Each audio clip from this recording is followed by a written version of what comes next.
Okay, we have Director Sackett here. We also have Chloe Hanson-Dunn, our Recreation Supervisor? Manager? Recreation Senior Services Manager. Okay. So take it away, Director Sackett. All right, thank you, everybody. Welcome. Kind of similar to what Laura did, I'll highlight the things that we did. Oh, I got to remember to click this one up here for you guys. Walk through some of our highlights of our accomplishments in 2021 and then look ahead to 2022. And in similar style, we'll walk through the different budget pages and what they include. So how I laid out the highlights for each department here is I looked at some of our goals that we had set up last year and then how we went about obtaining or achieving them. So obviously one of the biggest ones last year was hiring of Chloe. And so she was hired in March of last year and has moved into that role nicely and had experience from being with our department for the previous year. Something that was a continual goal from the previous year was continuing to review and improve the quality and promotion of our existing programs and special events. So that it's a pretty broad goal, but it was important from coming in. There's many recreational opportunities in the valley. Obviously, we have nearby communities offering recreational programs, so we need to make sure that what we're putting out there is quality and that we're promoting it properly too. So we did that in a variety of ways, seeking community feedback. So this was the first year that we sent out a community survey to all of our program participants and getting some feedback there. To improve our quality and also expand our programming, we've worked on program partnerships, and this is a big focus again in 2022. So making sure that we continue those partnerships, whether it be with the Menasha Library, with the new director, and he's brought some exciting ideas. Youth Go, we did a program called Art at Hart Park, and that was as part of our Hart Park programming that we offered, and then starting that partnership with the school district. So we did a partnership with a Tot Lot, so they brought out some of their preschool kids to our Tot Lot program on Mondays and Wednesdays or Tuesdays and Thursdays, and then we also had it open to the public, so that was part of some of their summer school offering, and it was held right at Clovis Grove Park. And then as I had highlighted a couple weeks ago in our pool kind of recap, we partnered with the summer school program to offer swimming lessons. So the school district paid for a portion of those swimming lessons, but it exposed the kids and gave them another offering, and it was very popular, and we look to continue that in 2022 as well. And then a continuation of the program that we had started last year. So when COVID started, we kind of evolved our Playground Plus program into our day camp program. Jointly worked with the school district. They now supply busing directly from their summer school to our day camp, so they get dropped off at Jefferson School and our staff meets them there, and then we've got free lunch and free snacks. So that's been a great programming. We kind of connect the dots for the parents, so they only have to get the kids to summer school in the morning, and then everything is handled from when they drop them off to when they pick them up at our camp program in the afternoon. So it's a nice feature for parents. And then another important component of improving that quality or maintaining that quality is that staff preparation.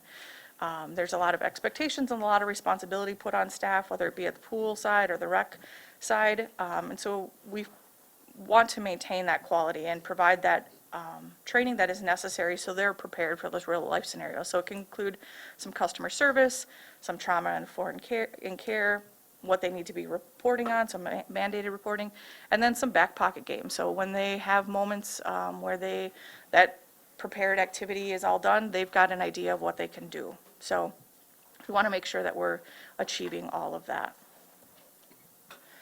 Another goal within our department this year was building a volunteer network and database to build that community engagement. So getting some of our community involved in our programs, involved in our events. One, to maybe relieve some of the staff hours that we put into it, but also to engage them and possibly share some of their skills.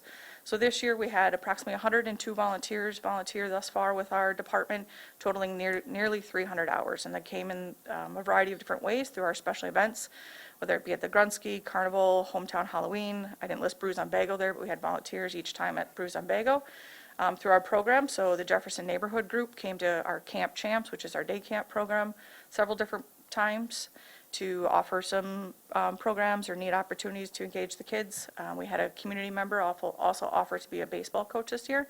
And then we have middle school students that come throughout the school year occasionally and do some program prep, whether it be for our Tiny Tots program or some of our special events. But they come usually about once a month or so to do some preparation, and that certainly helps. And then in our parks, this year we got a small group to help with the planting and removal of the Smith Park Garden, and that worked well this year, and we hope to continue that last year, and it certainly saved on staff resources. Youth Go did a small park cleanup or some trail cleanup, and then Arbor Day, we always engage a nearby school and volunteers, community volunteers, to do some planting. So we're happy to have those volunteers support our programs and support our events and engage them, and hope to continue.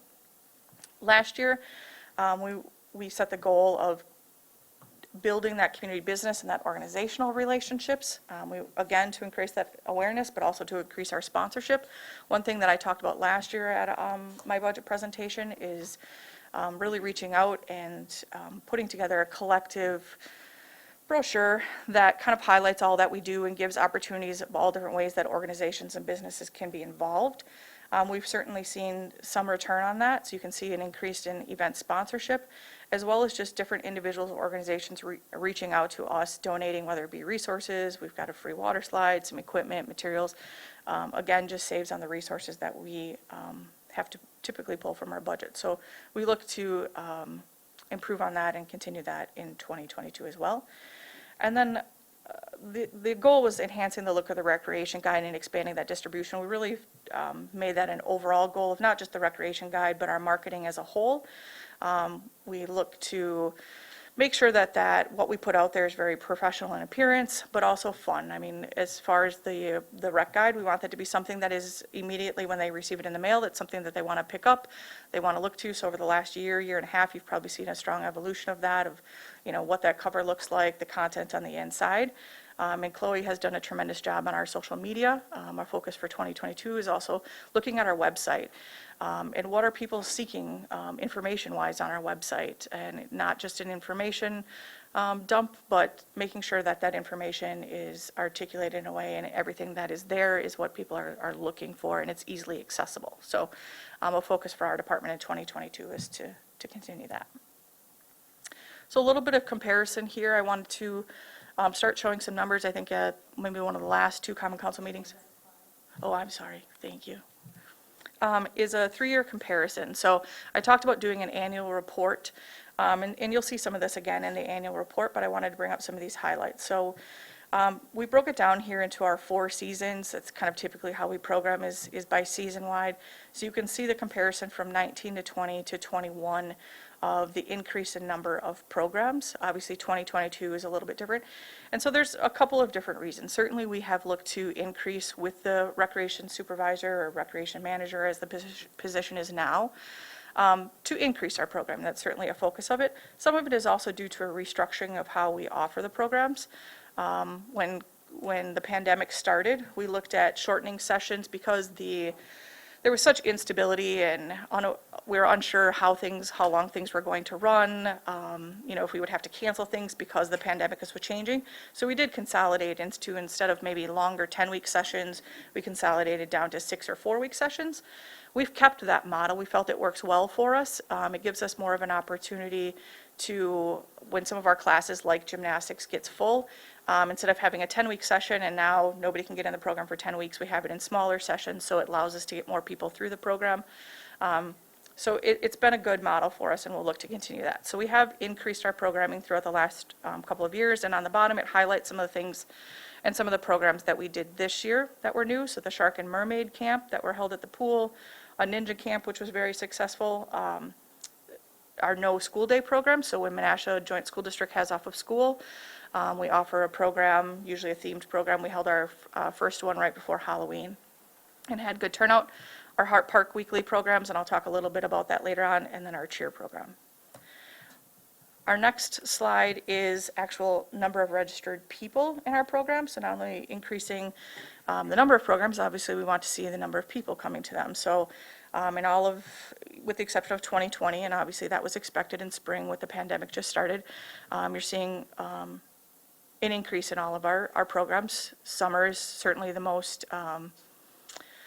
largest increase, almost double from 2019, from going from 786 registered participants to just under 1,400. So we're excited about that. We're excited to see people seeking out our programs and utilizing our programs. Something I had also talked about last year was our reciprocity rates, and I'll highlight that when we do the annual report.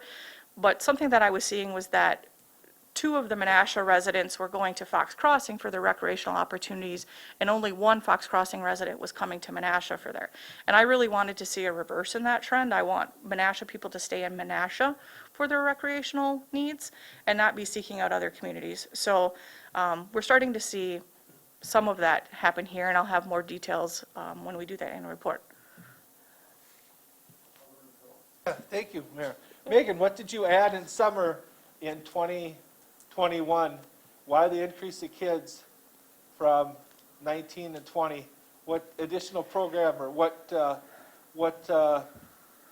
From 19 to 21, you said? yeah, So part of it is the expansion of the day camp program. Okay. So we went, last year, I think we didn't have it all, we did have it 8 weeks, but it was a smaller size group last year. That would have been, so they can register individually, or excuse me, by week. So Sure. you have 8 separate weeks of registration. That certainly helps build.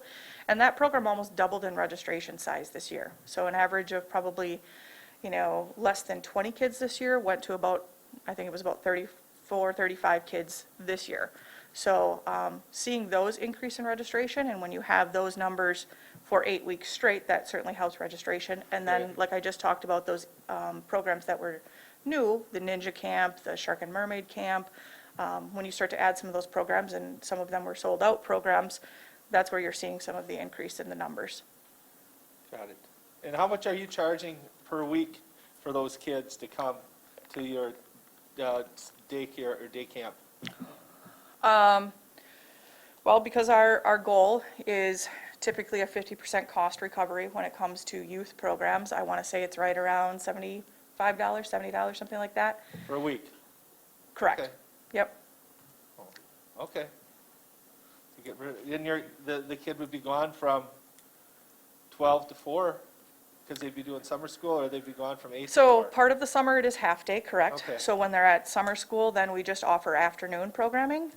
And it's, right, so it'd be noon to 4, and then when we get to, when summer school is done, then it becomes a full-day session. So it roughly, changes. they're paying for 40 hours a week, they're paying $80, so $2 an hour they're paying for daycare or Correct. day camp. Very affordable. Got it.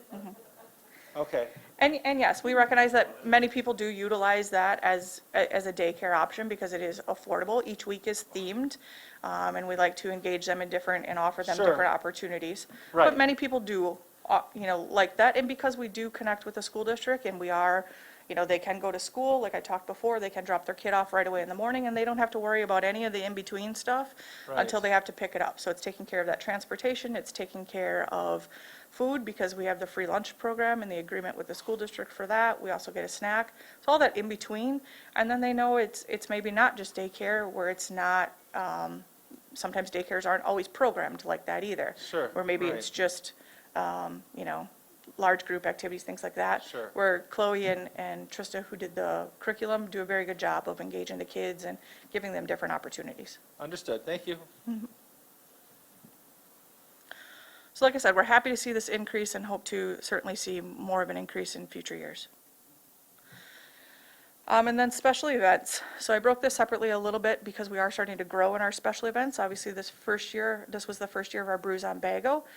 It was very well received. We had approximately 200 to 400 people per event.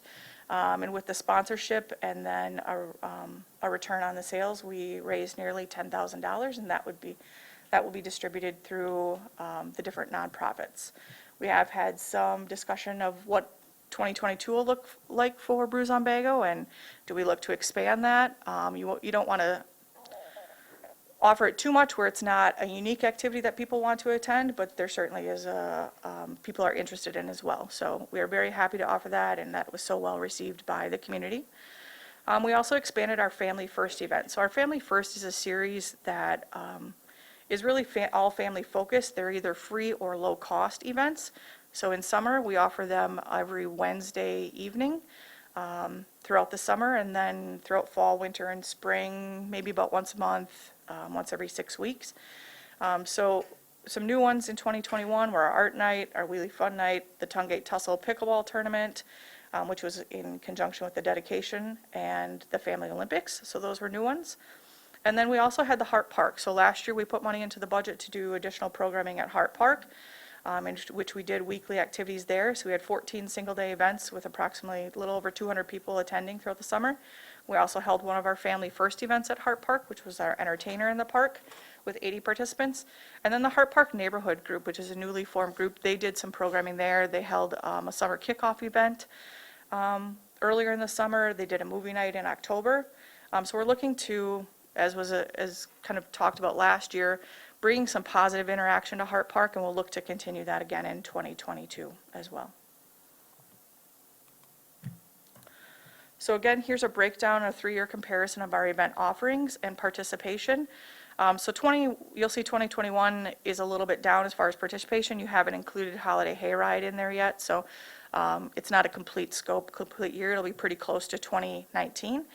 You're seeing an increase in number of events because you've got the weekly Hart Park programs in there as well. So we did see a decline in the Grunski this year, and so we'll reevaluate that and look at increasing participation.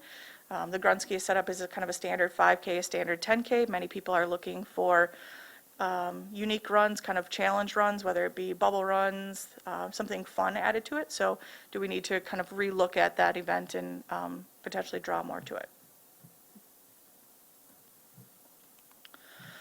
Some highlights for the pool for 2021. So again, a little bit highlighting that partnership with the school district and the Boys and Girls Club and those private businesses. So as I talked about earlier, we collaborated with the swim lessons, and we had 50 students 2 times a week come for swim lessons. We started off small. We wanted to make sure we could understand what this would look like and kind of the back and forth. So we'll look to expand that in 2022 since it was sold out, and my understanding is they had a waiting list of students hoping to get in that program. It was, I think, a hard program to get into when registration started. And again, it's great. The school district paid for a portion of the swimming lessons. I think participants only had to pay $10 of the total cost, and then the school district covered the rest of the fee. So the city did not cover any of that fee. That was all covered by the school district or the participants. Oh, thank you, Mayor. I do have one wish, Megan, that Menasha, Appleton, and Nina, somehow you guys get on the phone before the pool opens and say, we're all opening this day, we're all closing this day. We're all in it together, sink or swim.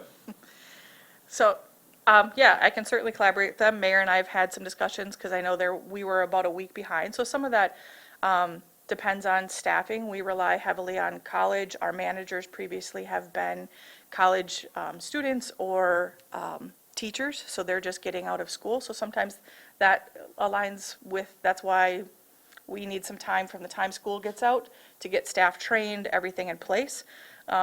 Something that will change a little bit this year is Chloe, and I talk a little bit about it later on. So she is getting trained as a lifeguard instructor. And so that will help with some of our training efforts early on. So we won't rely on some of our managers coming back from college to help train that. So we can offset that there.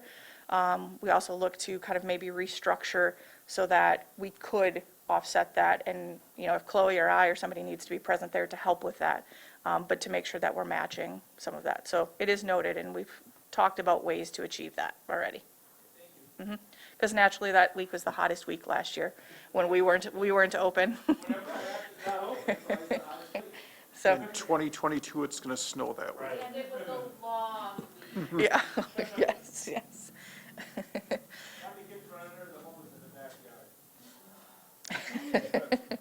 I just wanted to add on to that. I have an idea for you that my brother brought up to me. Both of my brothers were swim team swimmers. One of them, who is one of the trauma nurses on the Theater Star, is going to be retiring. And he said, I think you guys need to reach out to some of the retired community to pinch hit and see if anybody wants to come and work. He said, I would be more than happy to lifeguard again.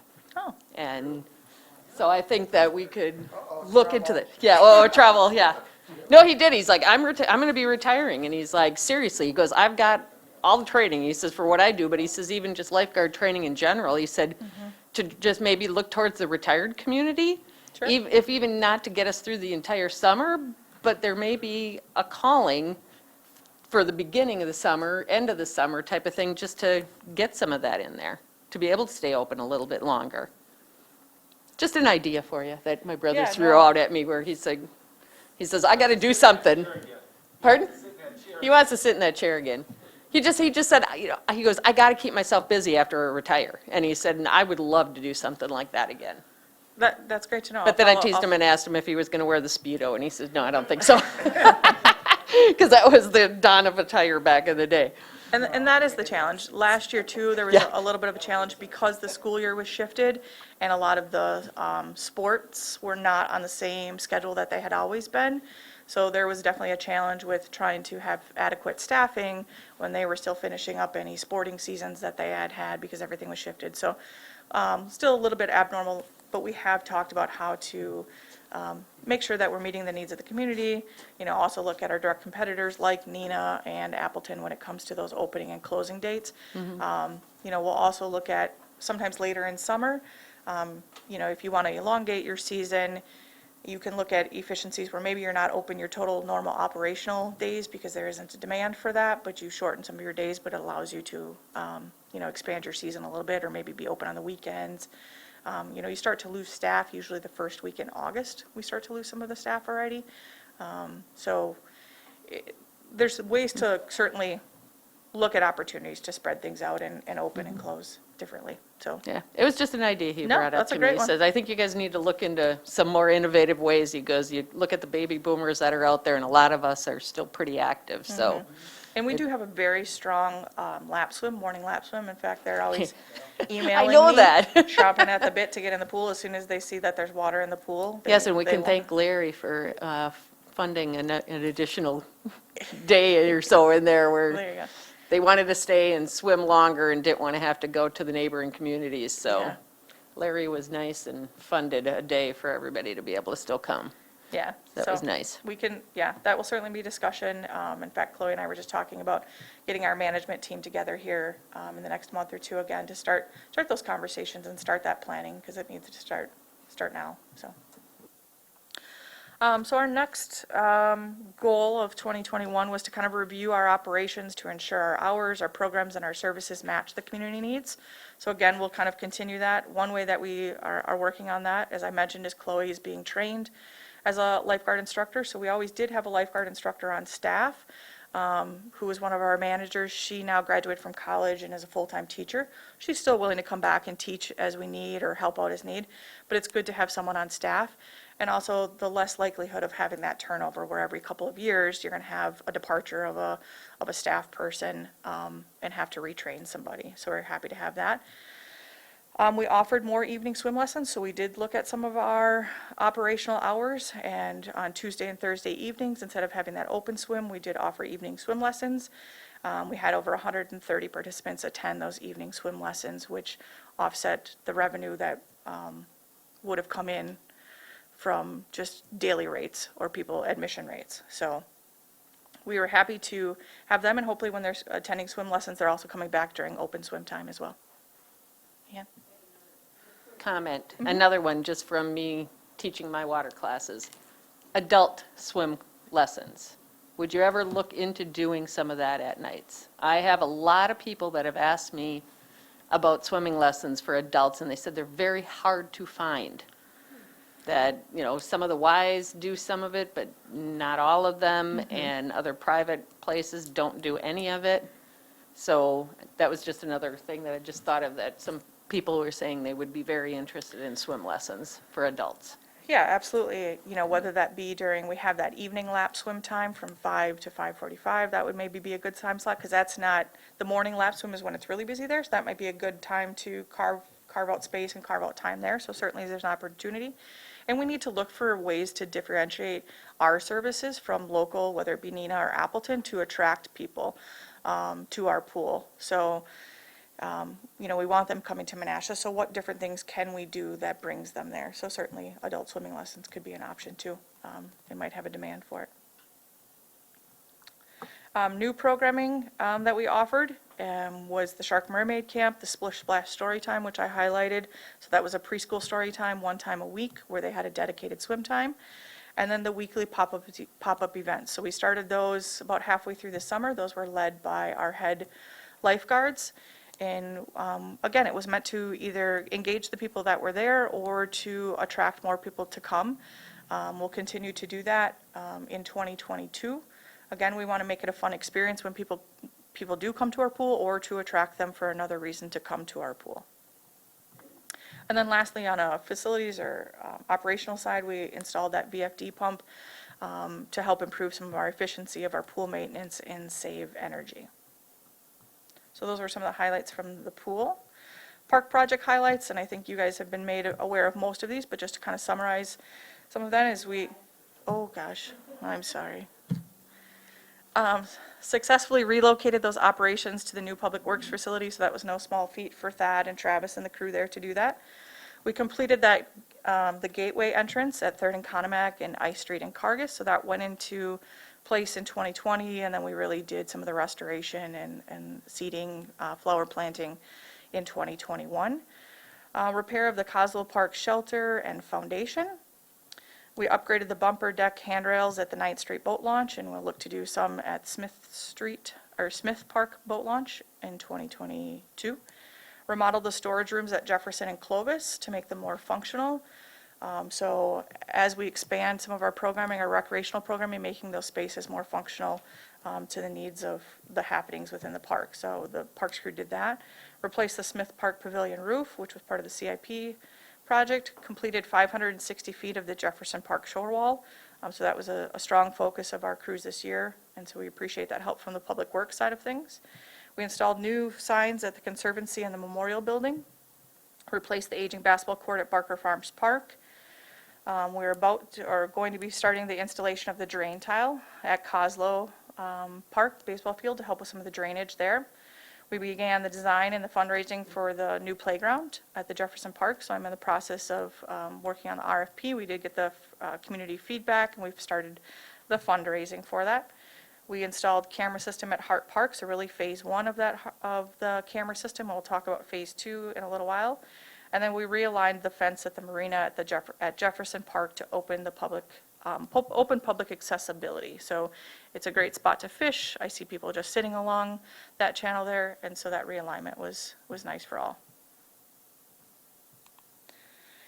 Forestry highlights. We had our annual Arbor Day celebration, and we were recognized for the 38th consecutive year as Tree City USA.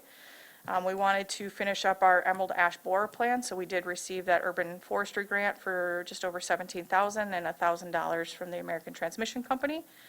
And with that, we did finish the management plan. So we did remove approximately 112 ash trees in those districts 5 through 8. We planted 125 new trees as part of our spring planting, as part of the Arbor Day celebration, and then we spaded in 8 large trees in Jefferson Park to replace some of those that we removed. And then we treated approximately 75 ash trees for EAB. We also want to increase awareness and make people aware of emerald ash borer in the community, so we did some educational as part of the grant funding. We put together a flyer for all of those neighbors around Jefferson Park where we were moving ash trees. We're sent this flyer to provide some education and also what to look for in their own yard. If they have ash trees in their own yard, what are some options that you have, resources that you can look into.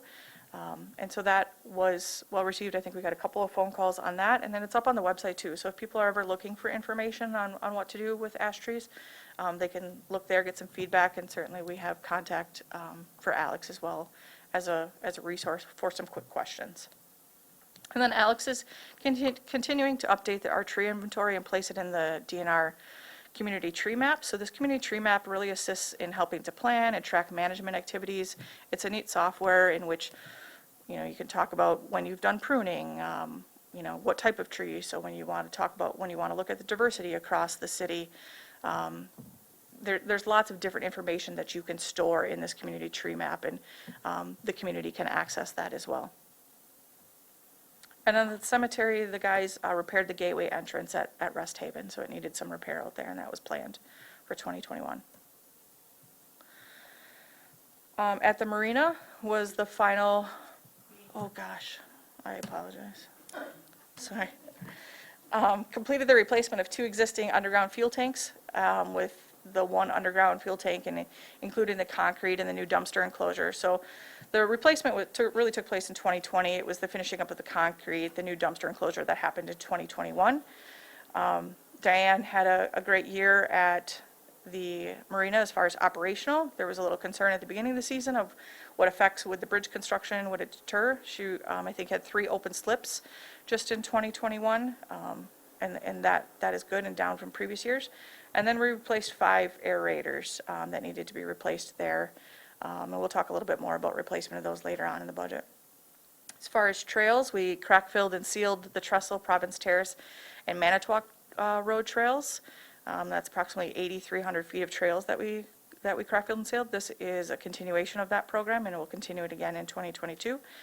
And then we installed some interactive safe bike lane signs. So this was part of our application for a bike-friendly community. So there are 7 signs that were installed along the Friendship Trail, and they're interactive. You can kind of stroll up to them. They have a barcode on them in which you can scan, and it pops up a little video. It goes through some skills, some safety skills for kids or adults to learn about, and then they can practice them. So there in that picture you see 2 kids with one of our officers practicing some of those skills of, stopping, looking for traffic, especially at that crossroad on Cargus there when you have to cross the Friendship Trail crosses. So it's neat, it's fun. Check them out when you're out in the park. And we were the first in the state to do those, and this was in conjunction with the Wisconsin Bike Federation. So we're happy to have that within our park system.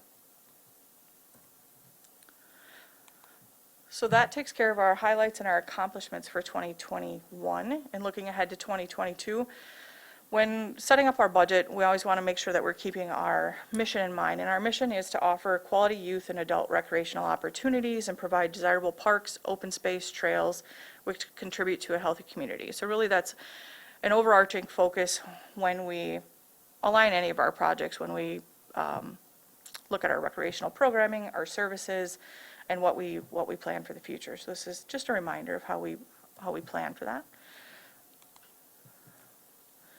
So I'll let you know, just as Laura did, what page we're on. So we'll start with the cemetery, although there's really no significant changes. That's on page 175. And then on 184 is the parks budget, and I'll highlight a few things within the parks budget, in which there was a few changes. Some of our goals for 2022 that we want to accomplish in the parks is looking at different ways to become more efficient in our landscape maintenance, to continue that high level of service, so we have an abundance of landscaping throughout the city and making sure we're maintaining that, as well as looking at and assessing some of our staffing levels and our current workload and how can we become more efficient, and planning for future developments. We have some plan for Jefferson Park in which it will bring some new amenities, some higher expectations, as well as the Lawson Canal once that gets developed, and how do we plan for that. So we'll continue to look at that. But on 1008, the temp helpline, really that, and it was talked a little bit with Laura, is there was, I believe, 1 staff member that was seasonal staff that was in the Public Works budget last year, and because we tend to use them all in parks, so it's just really a transfer of funds. It's not any additional staff. It's really just movement from a line item in the Public Works budget over to the parks budget. 2009 account, the sanitation account. This is the porta potties that are covered for Community Fest, as well as those in the parks throughout the summer. So this is just accounting for all of those. And the slight increase in some of the cost, and what we also found is not all of those were being accounted for previously, particularly for Community Fest weren't accounted. So you'll see a slight increase in there, just to make sure that we have that all covered. And the 2402 account, again, this was just really accounting adjustment. So we had removed $7,000 that was in the 2904. and moved that and increased this 2402 account up to $10,000. We slightly increased it. We'd found, and you can look in the 2904 account, that account wasn't being used regularly over the last couple of years, and that it was all being billed to the 2402 account. So we just kind of combined that and zeroed out that 2904. So it was just an accounting change there.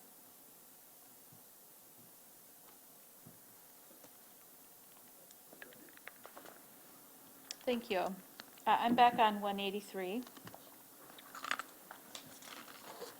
where the FTEs are outlined, and last year, 2021 had a total of 8 FTEs, and we're budgeting for 2022, we're budgeting for 4.6.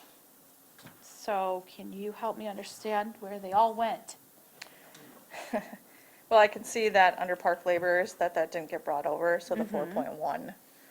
So I think that might have just been a typo, that some of that didn't get transferred over. Oh, so you're saying that the 4.1 park laborers would be included in there? Correct, so it's Should under have been included? 2021, but it didn't get transferred over to 2022. Okay. Well, that wouldn't be clear that was a typo until it was explained to No, us. no. So, because that's where they all are. I was like, well, where do the park laborers go? Just a typo on my part. All right, that I thank you. didn't carry it over. Thanks for noting that, though. Also in the parks budget on 2403, this is a carry forward from the 2021 budget, the Jefferson Park basketball court landscaping. Will be done in conjunction with the installation of the new playground. So instead of maybe doing 2 different landscapings around the playground as well as around the basketball courts, which are right nearby, putting that in conjunction with that. Alderman Langman. Question. Thank you, Mayor. So Megan, I asked you, we talked a little bit out in the hallway about the playground. What kind of playground equipment are we looking at? You looking at Hart Park, that new playground, or are we looking at? You mean size and quantity, is that what Sure, you're? yeah, size, quantity, Yeah, yeah. so for the whole scope, thing. when I looked back at Hart Park, I think that was about less than $100,000 for that playground. So you're looking for, when you have $610,000, and that's not all the playground structure, that's going to include some of the amenities around it as well as the port-in-place surface. So it's going to be, considerably larger than the Hart Park in scope and size. As far as the actual, what it will entail, some of that I have, that's one of the reasons I did that community survey, was to get some feedback from the community of what types of features they would like in it. Whether it's zip lines, swings are pretty standard, but there's all different types of swings nowadays. Whether it just be a standard swing, or is it a swing where you can put an adult and a child on it and swing together? What are those features that they're looking for? So, and I'll put that in the RFP, and then it's up to the playground companies then to take that information and then design it for us. That was my next question, would design it. And I would just like to add, I know we talked about Hart Park, that doesn't have, I had a question a while ago, and I talked to Megan about it, about the Hart Park playground. And there was a babysitter there, babysitting three kids. But the 2 of them were older that could climb and use those facilities, and she had a baby that couldn't. But her comment to me was, and that's why I called on Megan, was that park doesn't have anything for toddlers, doesn't have anything for 3, 4-year-olds to do. And she explained why, so maybe a little bit. And is that going to tie into Jefferson, where, we're going to have toddlers, 3, 4, 5, that can use playgrounds, and then even higher? So, yeah, the question that Mark had brought to me, kind of like he explained there, is that this parent was there, had different age children, and that playground is really designed for 5 to 12-year-olds. So typically, when you have playgrounds, you have two age groups. You have a 2 to 5, most of them are kind of categorized, and then a 5 to 12-year-old. That one at Hart Park is predominantly for the older kids. In smaller neighborhood parks, it's not uncommon to not have all features in small neighborhood parks, but you look then to have another park nearby which maybe has a feature that, which is within a reasonable distance. Because with neighborhood parks, you're gonna have a smaller budget to work with. So if you would put in amenities that are for all ages, you're really going to probably lessen what you can have at that park. But then it's within a reasonable distance to go to another park. So that's why, as a whole, you have to look at your whole park system and what amenities you have in your park system to make sure you're servicing the community as a whole that way when it comes to the neighborhood parks. Now, when you talk about Jefferson Park as a regional park, that will have amenities that will address all ages. Because in a neighborhood park, or excuse me, in a regional park of that size, especially when you're looking to spend the dollar amount that you're going to spend on a playground like this, you're going to want to have amenities that are for all ages there.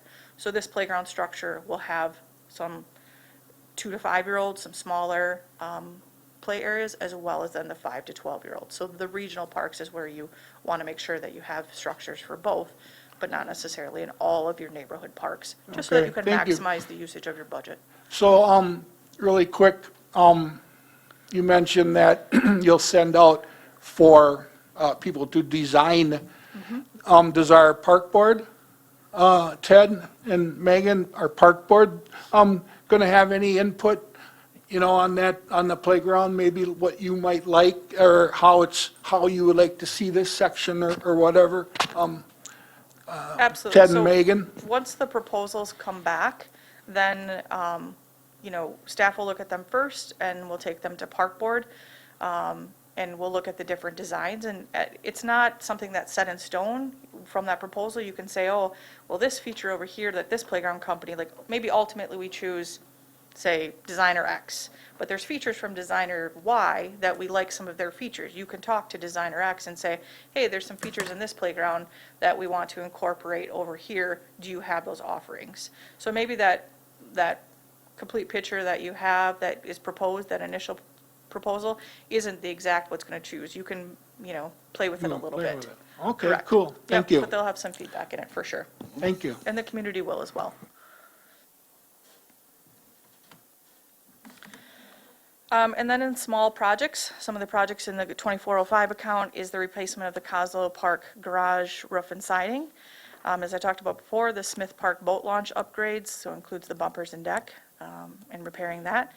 Again, the continuation of our trail crack filling and sealing, so 2022 includes the rest of Providence Terrace to 114 and down 114 to the city garage, the Friendship Trail behind the garage to the park, and then 114 to Lake Park to Snowberry.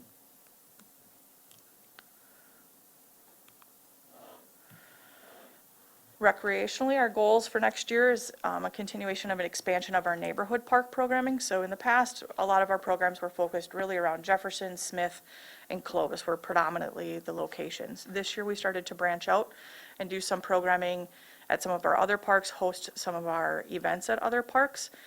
We had obviously the Hart Park neighborhood programs, or Hart Park programs, but we also want to get them into other parks as well. So we'll continue to do that. We'll continue on focusing on some of those partnerships and increasing those sponsorships. It just helps to enhance our programs, continuing that volunteer recruitment, the information distribution. So I talked a little bit before about the website, improving that, and our other means of communication. Looking for number of passive offerings and educational opportunities. So you saw a change in the way people utilize parks or recreational opportunities when the pandemic was here, is they're looking maybe not for all structured activities, but more passive, things that they can do within our park system that isn't led by an instructor or something like that. So looking to engage in different ways, and Chloe's looking to expand that. And then I've talked about that annual report, which will provide some annual accomplishments, providing some comparables, helps us for future planning, and gives you guys a snapshot really of what we've done. So you'll look to see that.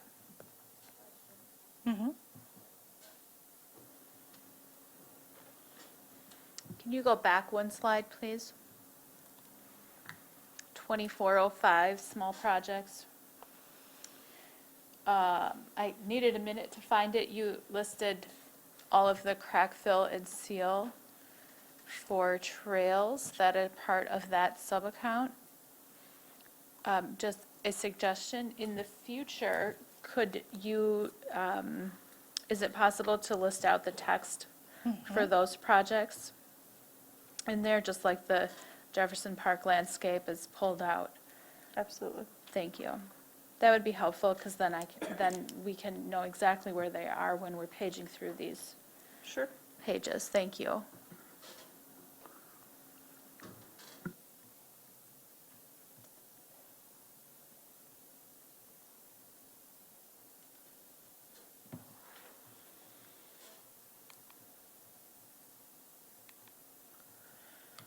So on page 188 is the recreation budget, and I'll note some of the changes there. The biggest one in which we're looking to do is increase our starting wages for our recreational staff. So you'll see this in the recreation budget as well as in the pool budget. So currently, the base starting wage is $8.25 for program staff and $10 for our program leads. We're looking to increase that to $9.50 for program staff and $11 for program leads. This is to help increase and aid in staff recruitment and retention. You can see some of the comparables there below to other communities. Appleton is a couple bucks ahead of us, but Fox Crossing and Little Chute are both right around $9.50 and $11 and $12. So we want to, in order to be competitive when attracting staff, and also recognize what we're asking of them, especially on the recreation and on the pool, the amount of responsibility that they have, the kids that they're taking care of, the difficulty of the job. And the market is very competitive out there. Even at $9.50, we'll still have to be creative in recruiting staff and what skill set can we develop for them in the recreation field when working at our day camp program. If they're looking to be an early education teacher, what skill sets can they develop? What resume builder is that for them? Those are some of the things that we need to make sure that we're developing and selling to them, that they know that there's benefits of getting this recreation job with our department, and that some of those skills that they can carry on throughout their career ahead. So looking to increase that there. And the 2903 account, just bumping that a slightly increase and expanding our advertising.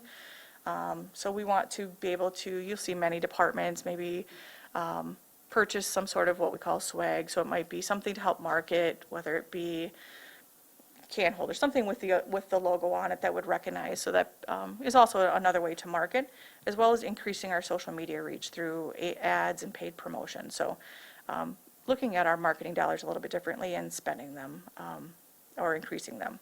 And then the 3012 account is just a scheduled computer replacement.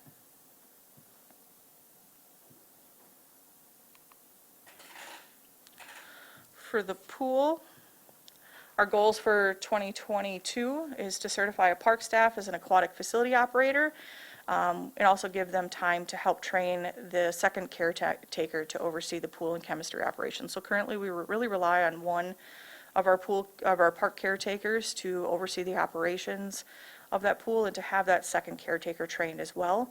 And this aquatic facility operator, they're currently certified as a certified pool operator. This aquatic facility operator gives them a little bit greater skill set when it comes to looking at risk management, some water chemistry, and all of the components that go into taking care of that pool. So this kind of increases their knowledge base. We also look to continue that collaboration and expand some of those offerings. Looking at scheduling out and expanding that training. One thing that is, I spent more time there last year is we do have a lot of young staff, a lot of new staff, and they work for a short window of time. It's a roughly 65-day season. And so there are standards in which they should be meeting as far as hours of training per month. But those skill sets that they learn in their lifeguard training course, they don't necessarily use. Hopefully some of them they don't use ever, honestly, but they need to be making sure that they are up to date on those skills and can practice them and perform that at any time. So really planning those out and making sure that we're meeting those standards and that they're well prepared for that. We want to invite back in more private and group rentals, so increasing the marketing and bringing some of those groups back in. We saw some of them in 2021, but we really want to bring some of that back in. And then looking at restructuring some of our pool staffing to strengthen our operations, but then also look for efficiencies in staffing levels. There's certainly times when we have quieter times, maybe up at the front desk, things like that. And so is there other ways that we can creatively use that staff? And so we're going to look for some efficiencies in that area. So those are our overall goals for the pool. And then on page 192, we'll walk through any changes that we have in this account. So again, the increase in temp wages, so looking to change our base wages, so it's $8.25 currently is a starting wage for the concessions and the attendance, and then it's $9.20 for a certified lifeguard. So we'd look to increase that to $9 for concessions and attendance, and $10 for lifeguards, and the comparables there is Appleton is roughly at $9.66 right now for a cashier and attendant, and $10.68 for a lifeguard. Nina is at $7.50 for a cashier and attendant, and a lifeguard's at $8.45. And Little Chute is $7.91, and their lifeguard's $9.24. So this would make us competitive in those areas and against our direct competitors there. The 2001, the janitorial account, looking to just increase the costs, or increase that line due to increased costs from the cleaning company. So this is Service Master that we have at many of our other facilities. They come in and clean the pool. The 2205 account is the water sewer. So if you look kind of a history there, there was some substantial leaks in 2020 that were repaired, but we're still seeing an increased water usage. So you'll see an increase in that line item just because that's what we're seeing as far as actuals of water usage being used. The 2404 account is our specialized equipment. So this will include a replacement of lounge chairs, which is approximately 15 chairs. We have roughly 50 to 60 chairs out there, and so over 4 years. Right now, we look to replace some in 2021. They were on back order. With supply chain issues, there's all sorts of issues, so hopefully, if I can't get those, I may look at another option, and so we can move that along and start replacing some of those. And then always important to set aside some funds to replace some of our safety training equipment. So recognize some needs for some lifeguard training equipment, whether it be some of our rescue tubes, our backboards, so there's funding in there for that. And then the 3018 account, which is our Department of Supply account, which is our water management agreement and our chemicals. There was an inadvertent decrease in 2021 where it went down from 23,000 to 18,000. So it was increased up to 25,000 because we're expecting a cost increase above that 23,000. So how it got decreased in the 2021 budget, we weren't quite sure, but it did, and so it needed to go back up so to cover the exact costs.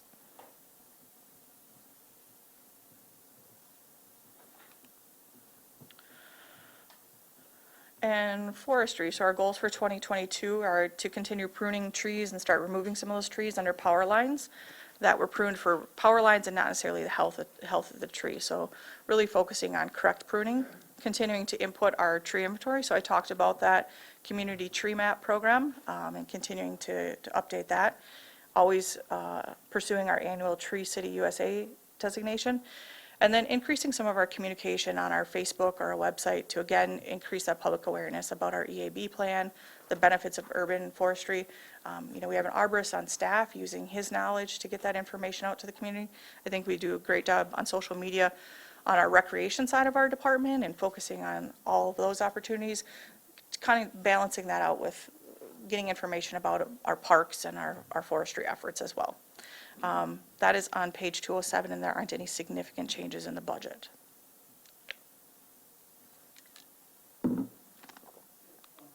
Oh, Ted? Yeah, this could be for Thad. On 207, the vehicle equipment rental, where, is that not just a depreciation, but is that you guys not having the equipment and you have to go out and get something? Because it's up to 45,000 for budgeting for next year? That is our rental of what we use for our.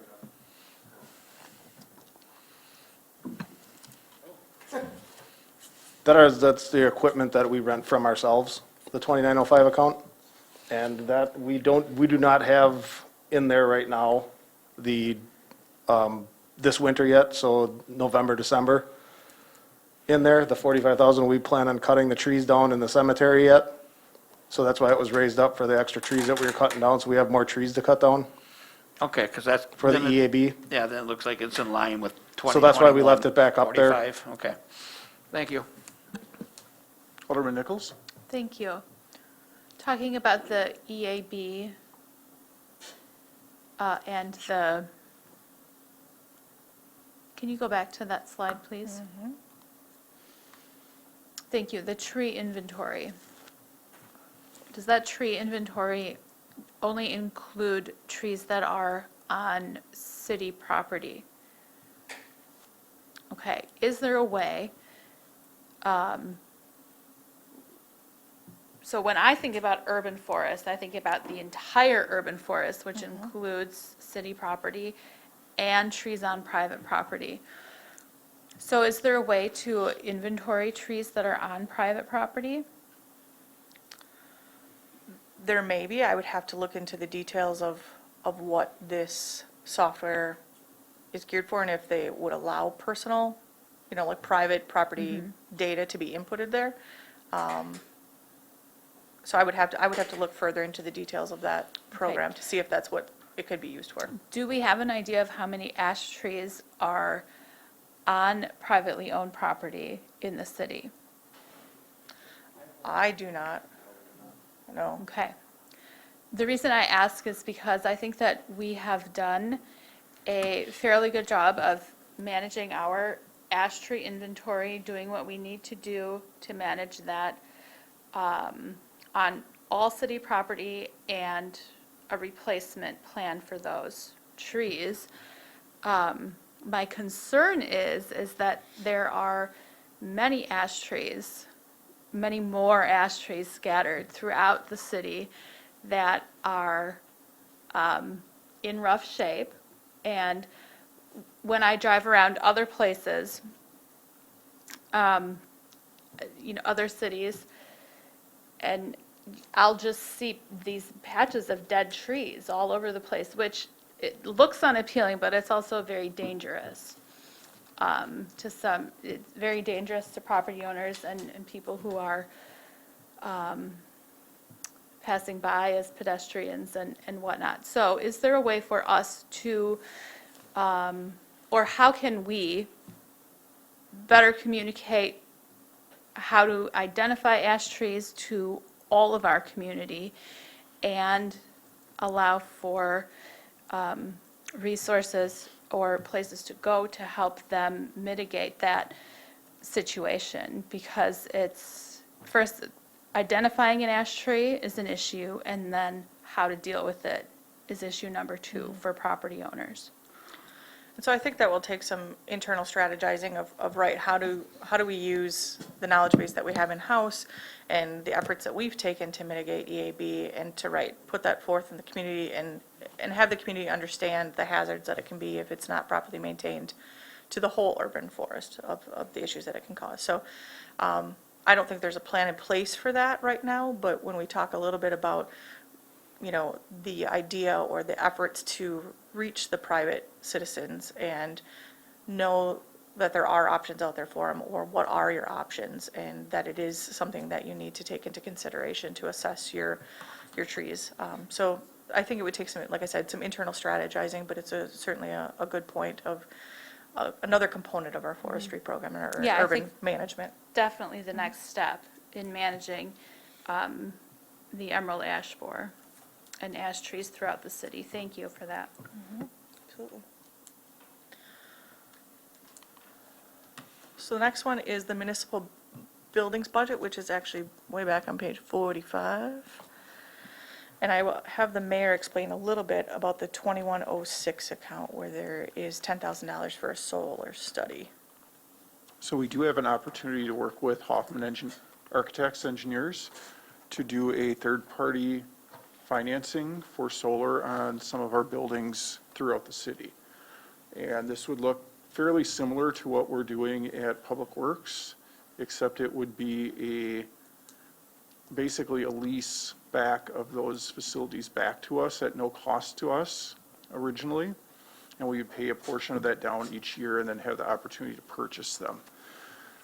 This $10,000 can be rolled into that lease cost as we move forward, and the benefit to us is we do not benefit from tax credits from solar projects because we don't pay taxes. These investors do pay taxes, so this allows them to get the benefit of the tax benefits for them and send that savings back to us. This has about the same return on investment as what we got through WPPI. Through that 0% interest loan program, we have pretty much exhausted our capabilities to do more once we do the streetlights with that loan program. So what I'm asking here is, are we interested in looking at that type of a plan? If we are, leave that in the budget. I will bring something back to the council before we start spending any money, just doing a cursory review with this consultant and decide if we want to move forward further. If we have no interest in doing this, tell me now so that we don't spend a lot of time with the consultants. But I think this is a great way that we could save some money for the city long-term. It also is an opportunity to do some self-generation at the utility level. They would be also interested in doing the same sort of project with Menasha Utilities, and we are allowed to self-generate up to 1 megawatt ourselves. And there's a pretty nice site at the, I forget which substation it is, but the substation at 441 and Racine Street that's very visible as you come in off the highway that could provide us some good exposure. There's about an acre of land there that's unused by the utility but owned by them.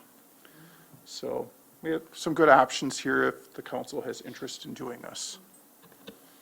Alderman Nichols? Would any study include this building? It probably would not because we don't pay electricity here. The school district is also eligible to do this same type of a program, so we could talk to the school district. The areas we were looking at were the rest of Public Works, Menasha Utilities, PD, what was Wentz Park, that substation site, The library? the library, and that might be it. We were looking at rooftops more or less just because our land here within the city limits is valuable, and it does have, for development purposes, and it does have to be tied to a meter that the city pays that electric rate on. Otherwise, you'd only get wholesale costs for it, and then we're looking at a 20, probably, or more year return on investment. And we need to keep these really probably at a 10-year return on investment to make it worthwhile for the community. So those were the areas we were looking at, but we could certainly include more if others come up as we start working with that consultant. Thank you. Sure. And then for the Marina on page 215, really any changes are in the 2403 account and identifying some projects, some things that need to be taken care of. So repairing and painting the Harbor House, this was brought forth last spring. This would be a contracted out project. Replacing approximately 5 additional aerators. So the aerators that we have there right now are 10 to 15 years old. We did repair some and replace some this year. The average lifespan should be 5 to 10 years old, and we're having a lot of maintenance issues with them. So it's repairing them. An AYBC training, and this is, Thad could give more information if there's a question on this about the Marina electrical systems and training on that. And then upgrading electrical under the dock. So there's some current electrical underneath the docks that has cracked PVC that needs to be fixed. So these are some projects that we were outlining for the Marina. And then on page 301 are the CIP projects planned for 2022. The first one is the Shepherd Park play equipment replacement and the installation of the walkway. So that one I believe was moved from a year or two ago, and it's now set to be put into place in 2022. So there was grading done there last year, and so it would be all set for the installation of the playground. And there's a rough sketch right now, so this would include some design and then installation. The Trestle Trail LED lighting upgrade, and then the Friendship Trail LED lighting upgrade. So the Trestle Trail is a joint effort with Fox Crossing, and then the Friendship Trail is the lighting upgrade that's the portion of the trail that is behind the DPW and along Hecra. Electrical panel upgrades, so we've been doing about 2 a year. In 2021, we did Marina, by the Marina, and at Clovis Park. In 2022, the locations are the Bridge Museum and along the Friendship Trail. Megan, can I just commend Brian Hazley for his great work on these projects for these electrical panels? These were cobbled together panels that were kind of put all over the city. They're these big wooden structures. The one that's at the end of Mill Street, which I'm guessing is the Marina one, is a small green box now that is neat, tidy, organized, and looks so much better, as well as provides, I think, a lot more flexibility for Brian and our team as well, knowing what's what and how it all fits together. So kudos to Brian for putting in a lot of work on these electrical boxes. Yeah, I would echo that. The one you're referring to by Mill Street is separate than the Marina one, but another one that he did, absolutely.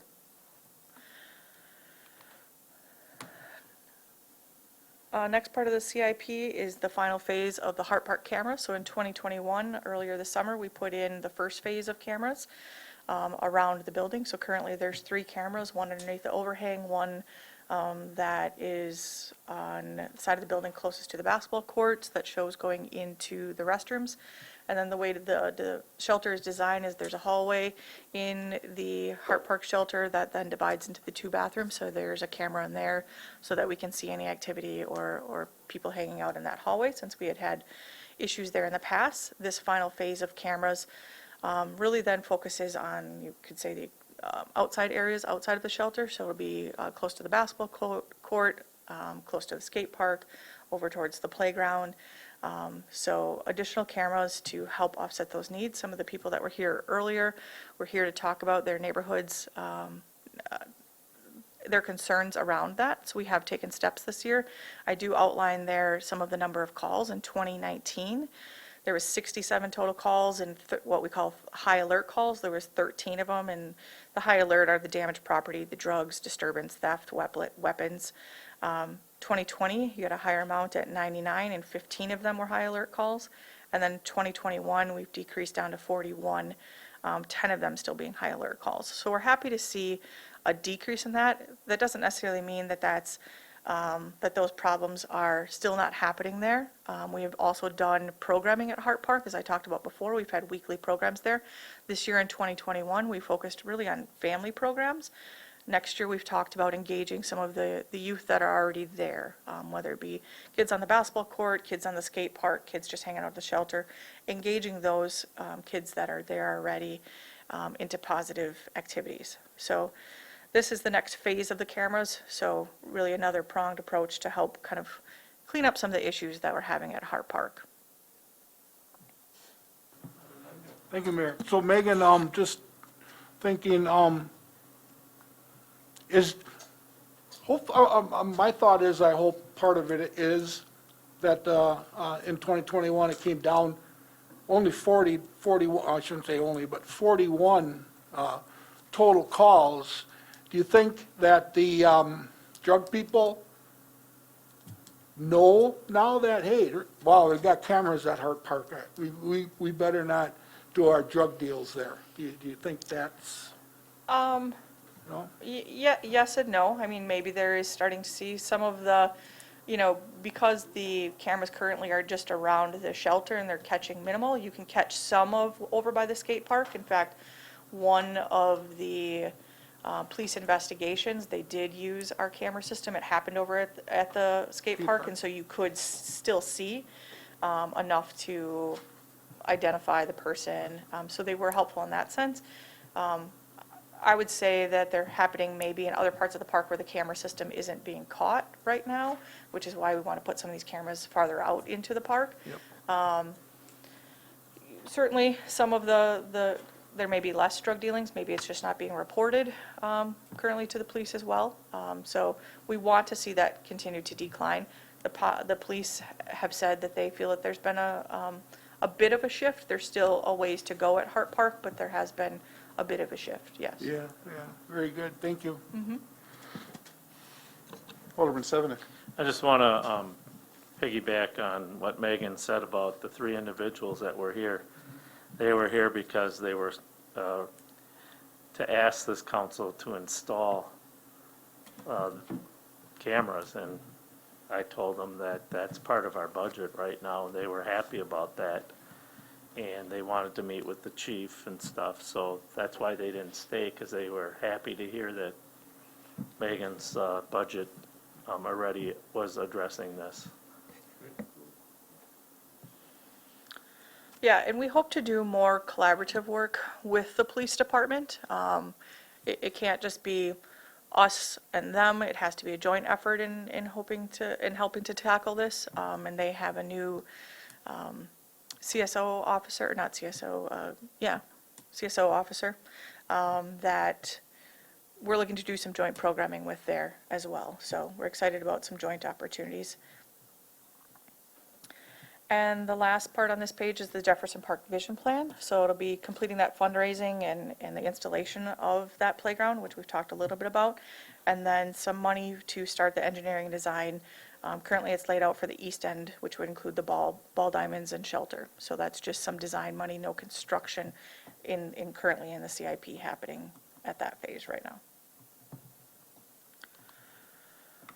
And then lastly, for the CIP, and this was brought up, I believe, last week during Sam's presentation, is the Racine Street Bridge, the pocket park, so that little land there. So there was $30,000 designated in TIF 13. It's originally designated for 2023, so it was not put initially into this budget. There is potential to begin that in late 2022. It's all really going to be dependent upon the timeline of the bridge construction. So if the council so chooses to have that $30,000 placed in the 2022 budget, there would need to be an additional motion made because it's currently not in here. The TIF plan had it laid out for 2023. It's still not guaranteed that it would happen in 2022. Like I said, it was, but that money is there, and I wanted to bring that forth to the council since I know it was brought up at the community development conversation last week.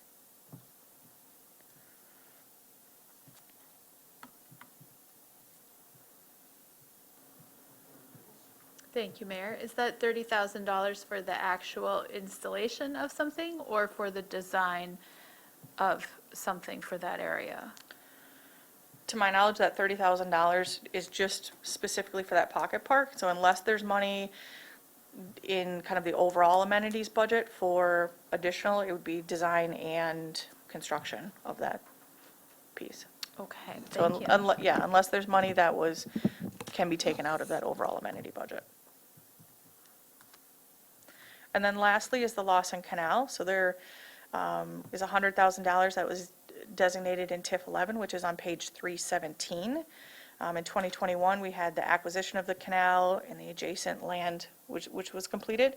We submitted that DNR stewardship grant in May of 2021. We did find out in recent weeks that we did not receive that grant for 2021. I have a meeting tomorrow with the DNR to learn. They were optimistic and encouraged us to apply again in 2022. So we're having a meeting tomorrow to learn what they're looking for in that grant process yet. As Mayor mentioned before, we are submitting that neighborhood investment grant tomorrow for the Lawson Canal, so we're still moving forward on the planning and designing of this. 2022 goals for this project are really to work on securing that funding, whether it be through those private donations. Community Foundation is also someone or a group that we will be working with. We've had positive conversations with them this year. And look to apply for funding with them in 2022. In fall of 2021 and winter of 2022, we'll continue the engineering and technical design. So this is really going to focus on the Gobi barrier and the hydraulics and the dam analysis. And this may be shifted a little bit based on our conversation with the DNR tomorrow of what they're looking for, because they have to approve this, they have to give us the permits. So this is the preliminary plan right now, but based on that conversation tomorrow with the DNR will help guide what our plan is moving forward.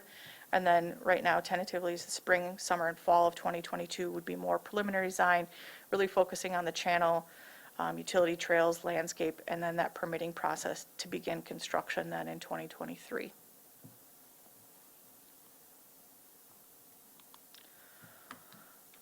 And that wraps up my presentation and all of the components of the budget. Any further questions? Thank you, Mayor.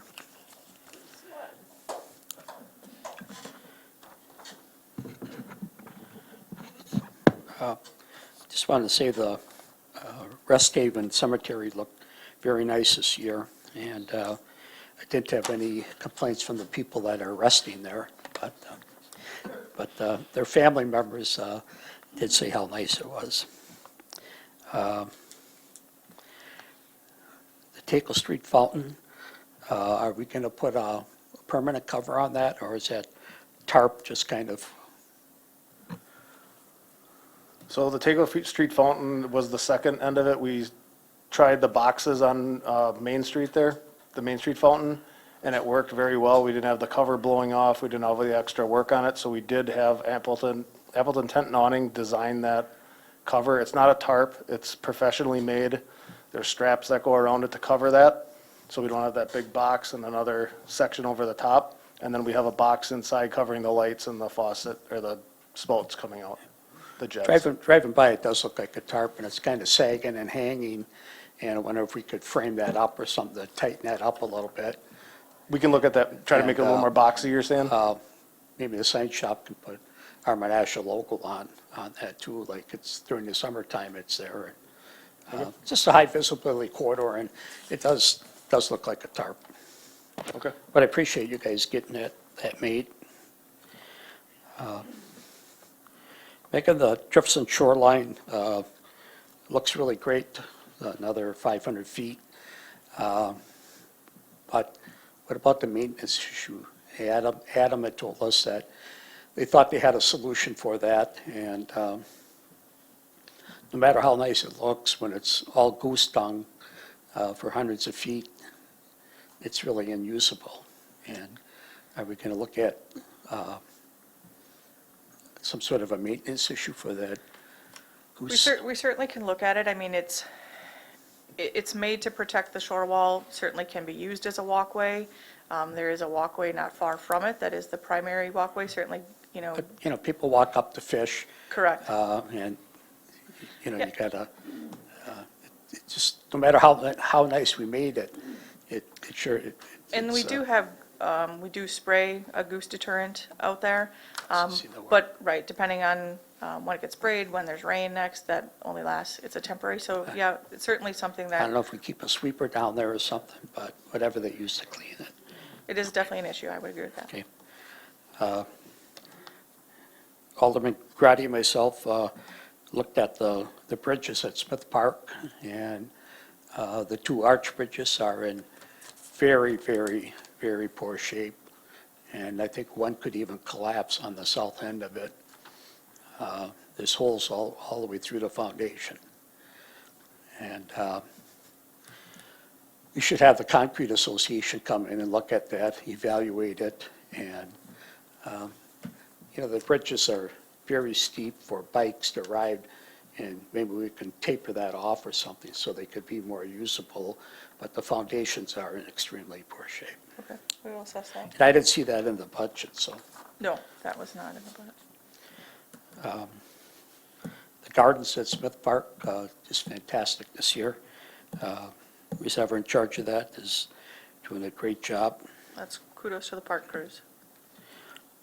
And I noticed in other communities, for instance, let's take Hart Park, and where you would have that new children playground, other parks are putting exercise equipment for the mother, the father, for adults, in front of it so they can, let's say it's a Stairmaster, they're looking at their kids and not putting it on the side so you're not seeing what's happening. Sometimes you got to respond right away to the, a 5-year-old on the swing or falling off or something. So I don't see that in our park system. And Correct, that hasn't been anything that's been installed in the past. That certainly is a trend. Sometimes you see it down trails, so that is, it's not all clumped together, but you'll see sporadically down trails, so that as you're walking or biking or running or whatever, you can stop and do additional fitness things. There are some, that was a discussion when Mayor and I did a walkthrough with a group last year in Jefferson Park and talking a little bit about the amenities with the playground is potentially some fitness equipment. So without having the survey results right in front of me, I think there was some interest in fitness equipment maybe included in the playground, but I don't think it scored really high. But it could be an amenity, potentially in one of our future parks, if not. I see in Fritch Park, it's being used a lot, by the, seems like you get a couple moms with the kids and they'll both get on their Stairmaster and they're watching the kids at the same time. Yeah. They get their workout too. Sure. So I think it's a better excuse for, let's go to the park. Mommy gets her workout, kids get fun. Just not sitting on the bench watching the kids, but actually doing something, sure. Also, Alderman Crotty, myself, when we were looking at the bridges, we did look at the memorial building, and there's some maintenance there that, in the windows, and certainly in front, that brown paint, somebody had thrown a cup of coffee or pop or something on that, and that stain's been there for the last 2-3 years. I mean, here you have an outstanding gardens, and the memorial building itself is just a unique structure. So I think we need to address that paint issue there. And then around a lot of the windows and the upper windows, a lot of that is in very poor shape. And I didn't see that in the budget either, so.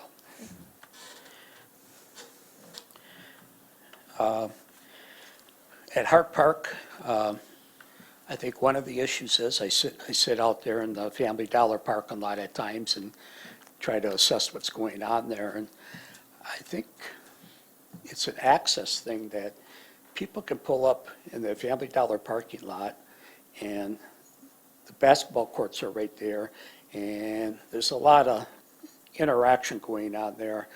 If we put a fence up there, those kids are going to have to walk around, and it takes out that quick pulling up, taking off right away, somebody coming up, talking, doing what they do.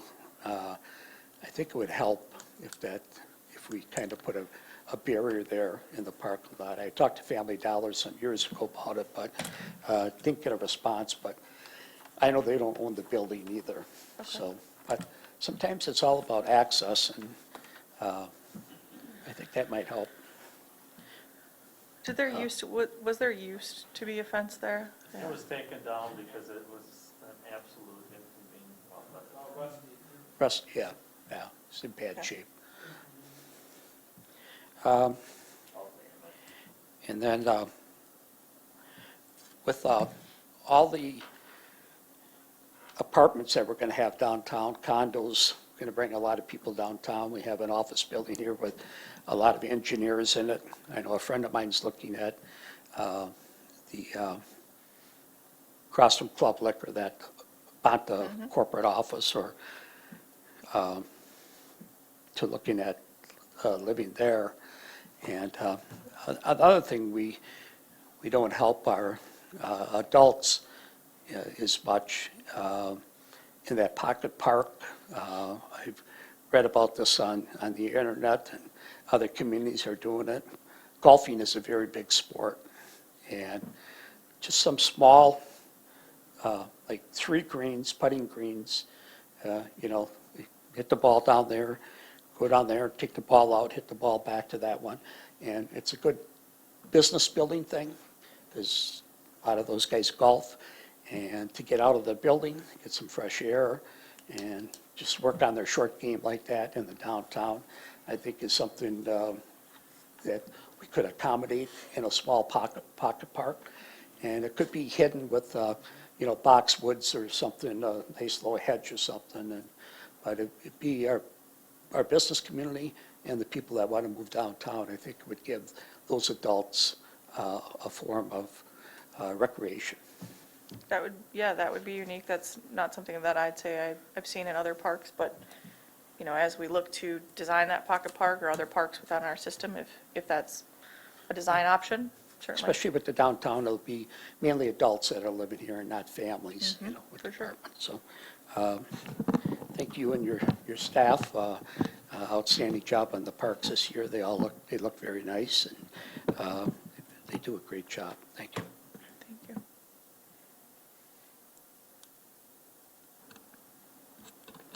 Alderman Nichols? Thank you, Mayor. I've been really happy to see the growth in the recreation program the last year. Not only in, with attendance and also the range of activities provided. I would like us to do everything that we can to have the pool open when school closes. I just, this year felt like a real, it was frustrating, and it was frustrating for me personally, but I also heard it from a lot of families that our pool was the only one that wasn't open for that whole first week. So doing everything that we can to get that open, I think should really be a priority for next summer. Yeah, like I said before, I've certainly heard it before. There's a general excitement always at the beginning of the season too, and especially if Nina's neighborhood pool would be open, certainly pushing to that. Now with having Chloe on staff and her skill setting and getting her trained, there's more options and more feasibility of achieving that goal, for sure. Yes, and before COVID, there were, the Jefferson Nicolay schools had a pool day at the end of the school year, like their second to last day or something Correct. like that. And so I'm not sure if they're going to plan that again this year, but it was always something that was really looked forward to by students and staff, I think. And they had reached out to us, we had started kind of talking about that. Some of it was logistics because of the COVID protocol they still had in place. And so the logistics with the amount of staff that we had available.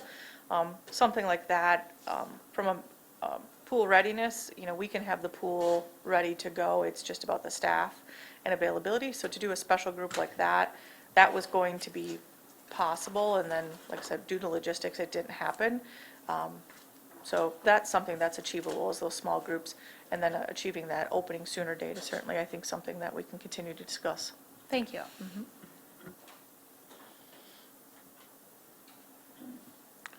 Well, thank you for coming in this evening and sharing with us.